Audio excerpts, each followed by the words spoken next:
Boa noite. Segundo ano agora nós estamos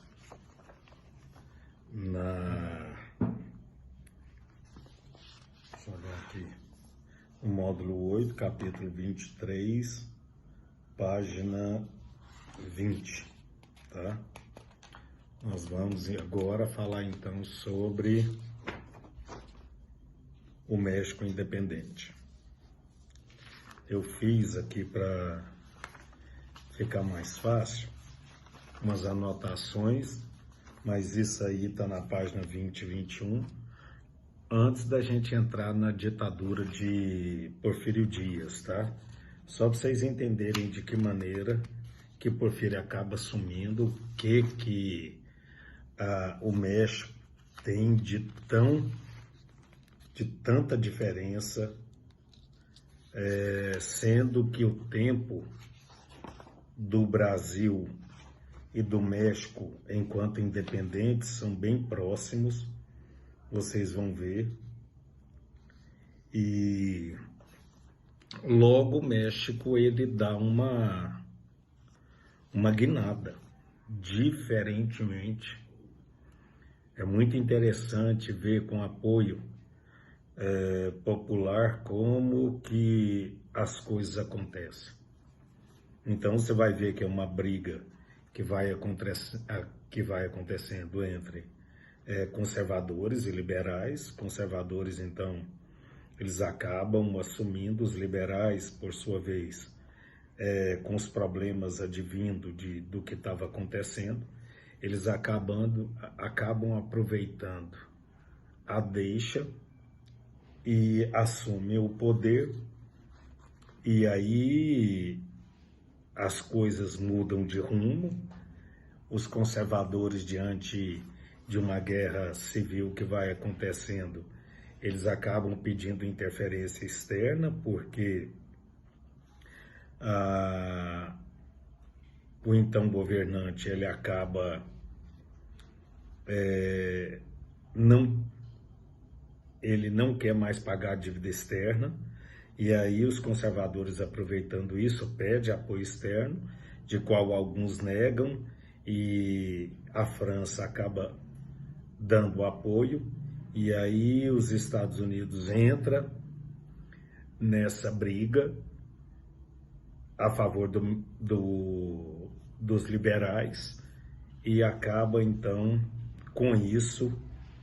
É também muito notório, é muito interessante quando você vê por que depois vira uma ditadura, e mais uma vez com apoio estadunidense, eles acabam expulsando então os franceses, matando, e então acaba executando por fuzilamento quem então estava governando o México. Então agora vamos aí por partes, só para vocês verem. O movimento, então, assim, ao todo eu já falei. Agora eu vou por partes para vocês entenderem. Vou dar nome, vou dar data, tá? Para vocês entenderem toda essa parte. Então vamos lá. Esse México que vai acabar se tornando independente vai ser por causa de um movimento pela emancipação, com apoio de quem? Olha para vocês verem tanto que é interessante isso. De camadas populares, camponeses, e acabou sendo concluído pelos crioulos. E é em 1821, olha a data, uma junta do governo acaba proclamando a independência e organizou uma regência presidida por quem? Ele chamava Agustín Iturbide. E aí, com apoio popular, depois que se torna independente, olha o que acontece. Ele acaba, então, quando ele viu que estava favorável a ele, ele acaba se proclamando imperador em maio de 1822. Olha a data para você ver. Só que aí, quando ele, então, se autoproclama imperador do México, Olha a diferença para vocês verem o que ocorre. Seu governo, ele então se autoproclama em 1822, mas seu governo acaba em 1823, tendo fim quando o país ele se torna presidencialista. Por quê? Porque acaba com a liderança do general chamado de Antônio Lopes Santana. Ele, então, se torna o presidente, automaticamente o imperador cai, mas olha o que acontece.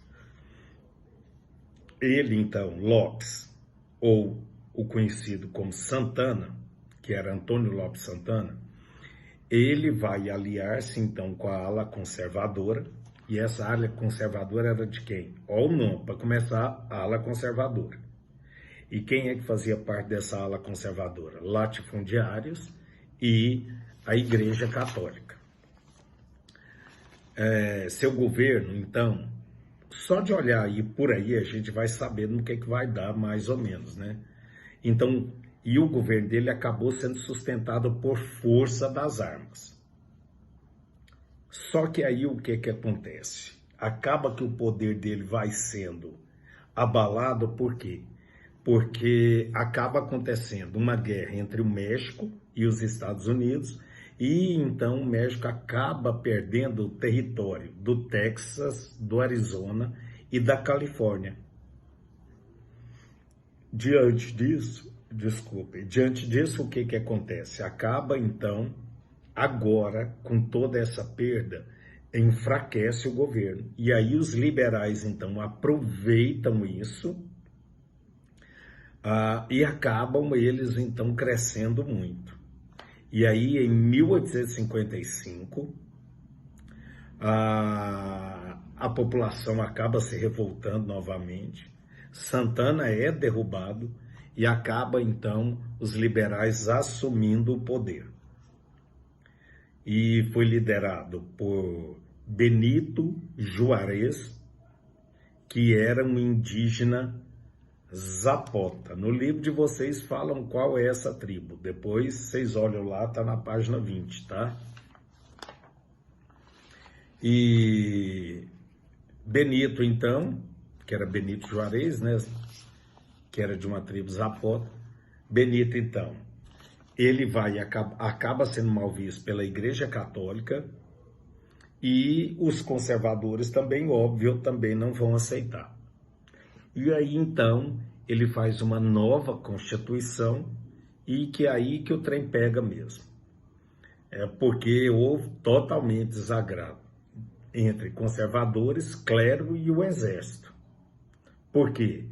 Porque ele extingue os tribunais militares e eclesiásticos. E aí, então, depois acaba acontecendo uma guerra civil, que era chamado a Guerra da Reforma, que foi de 1858 a 1868. Quais eram os motivos que acaba acontecendo a chamada guerra, que era uma guerra civil, que deram o nome de Guerra da Reforma? Por quê? Porque ele declara separação entre igreja e Estado. Olha aqui, ele anula a cobrança de dízimo, ele declara liberdade de culto e ensino laico. Pensa, aonde ele se meteu.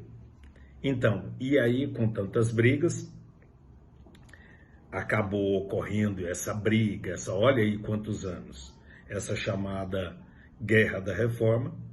Ele suspende a dívida externa que o México tinha.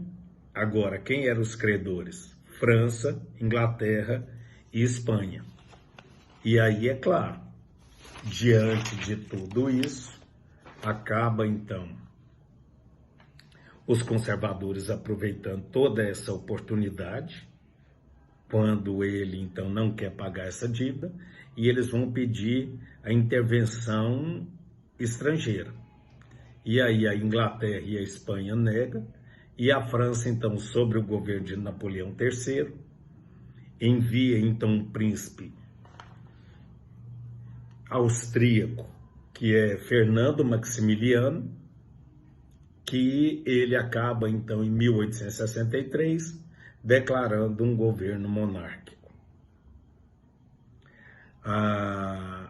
E isso, mais uma vez, o México, sobre a liderança principalmente dos liberais, não vão aceitar e a população também não. Então, acaba levando o país a uma guerrilha contra essa dominação. Juarez, então, com apoio norte-americano, em 1867 já, acaba expulsando, então, os franceses e executam Maximiliano por fuzilamento. É muito interessante, né? Então, valeu e até a live. Um abraço.